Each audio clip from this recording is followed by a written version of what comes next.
What's up, FTCs? We're gonna start another little segment called Prediction Bingo for all the PLEs coming up.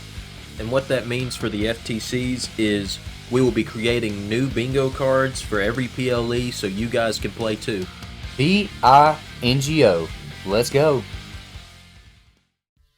Raw on Netflix, January 6th. And Triple H kicks the show off. They had like a little movie intro and whatnot with a curtain surrounding the ring. And then, they end the little movie, drop the curtain, and Triple H is standing in the ring and welcomes everybody watching to the Netflix era. The Netflix era, FTCs. That's pretty crazy. I don't hate that name, I guess. It is a little corny, but it gets the message across. Yeah, it's short and simple, like they didn't have to go out of their way like Golden Era or something. Are you ready? The Face Rock promo. He come out like, where's the final boss, man? Yeah, like he was literally out here acknowledging Roman and Cody like they didn't have beef with each other.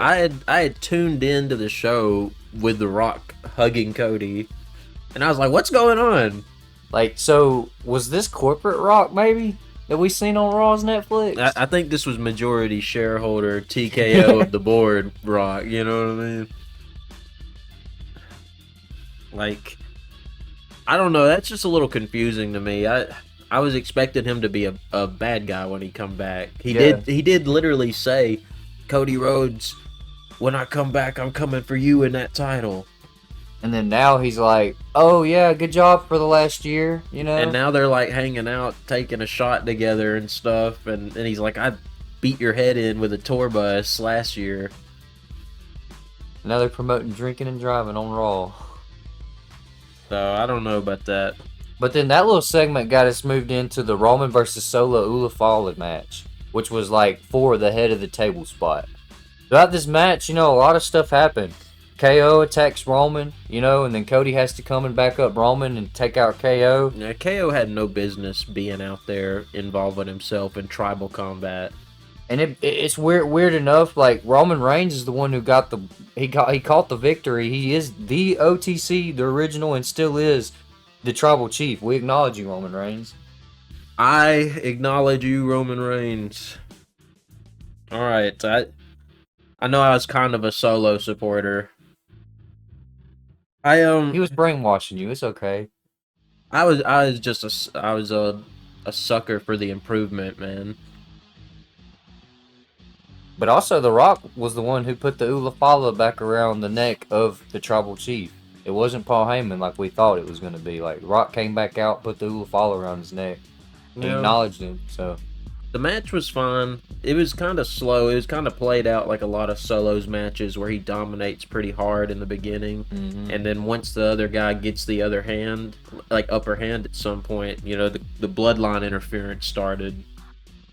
And I kind of did think that the point of this was kind of to leave the bloodlines to the side, though. Yeah, because, Jay didn't even come out there to help him. Sammy came out and everything, and, you had Jacob Fatu and Tama Tonga, but you didn't get Jimmy and Jay or nothing like that, like you were thinking you were going to get. But up next, John Cena's farewell tour kicks off. And, he basically is talking about his goals for the amount of time that he has left. He's talking about his 17th World Championship to break the record and all the ways that he can think of to try to get there. So he throws out Rumble, Elimination Chamber, WrestleMania. And then finally, to conclude with that, he says that not only will he enter the 2025 Royal Rumble, he's going to win the 2025 Royal Rumble. He says there is no second chance, like there's not next year, because this is the last time. So we definitely going to see about this one. And then right after that, Hulk Hogan comes out to promote his Real American Beer. And dude, that was probably the biggest flop, I think, as a Hall of Famer, legend or whatever. That's one of the biggest flops. Like, now they're gonna have to get somebody else to come out every time because ain't nobody wanting Hulk Hogan. That was pretty goofy. The way he just started listing people from the past and the boos kept getting louder. Yeah, for real, dude. it was kind of hard to sit through and watch. It was cringy. And I don't even know who that other guy is with him. I'm sorry. Jimmy Hart. But then that just led us into the Women's World Championship match. Rhea versus Liv.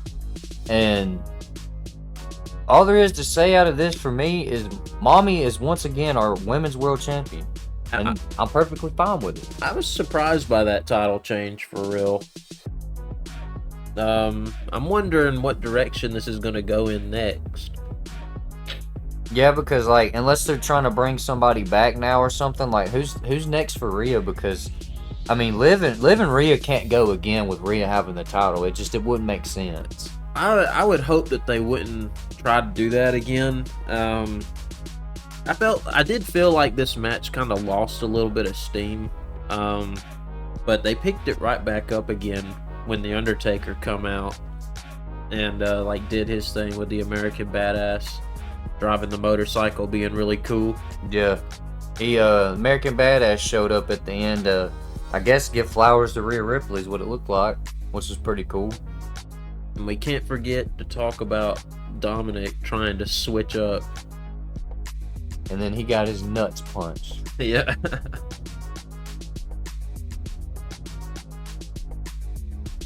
But then up next, it was Jey Uso versus Drew McIntyre. And Drew McIntyre, what are you even doing, man? Yeah, like Drew Mac really lost to Jey Uso after all this stuff about the bloodline crap, right? So like I like Jey Uso just as much as the next guy. I'm just bent on Drew being solo. He's finna get a faction or something. I think that's what's finna happen. Whose fault's it gonna be next, Drew, that you lost? You know what I mean? And like his goal was to get back to Roman Reigns. If you can't keep one-on-one with Jey, then you're not gonna win against Roman, brother. Yeah, and I just don't understand what Drew McIntyre's motivations even are. It's like, what are you doing? This close to WrestleMania season, you should be focusing on other things. So it's just time for Drew McIntyre to kick it up. Like I said, there may be a faction coming in with this. I don't know, but y'all stay tuned for FTCs for that. I think it might be happening. Next up, though, in the main event, Punk versus Seth Rollins. And I'm not even going to lie, this match went everywhere. It was like they burned it down, bro. We had curb stomps from Punk, GTSs from Rollins. And like, dude, it just went every way, dude. And it all just looked good. It was an awesome match. Like, it gave me the sense of like, you know, the vibe that like Raw on Netflix, we're about to be able to see a little bit more of a taste of what happens. You know what I mean?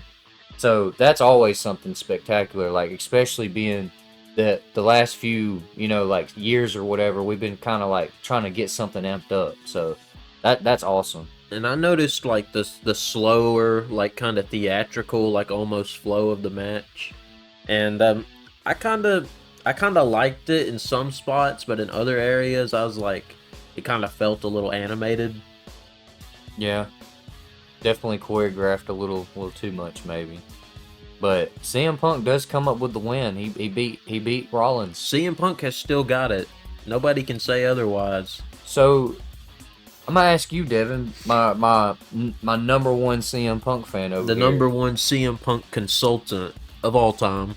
Does CM Punk not have to be the number one contender for Gunther's title now? He hasn't lost since he's been back. Has a very, very good claim to say I am, like I should be next. Because I mean, we see on every other time something happens, you see Andrade beat Carmelo Hayes once, and he's, you know, got a U.S. title match. So where's Punk's title match? That's what I'm saying.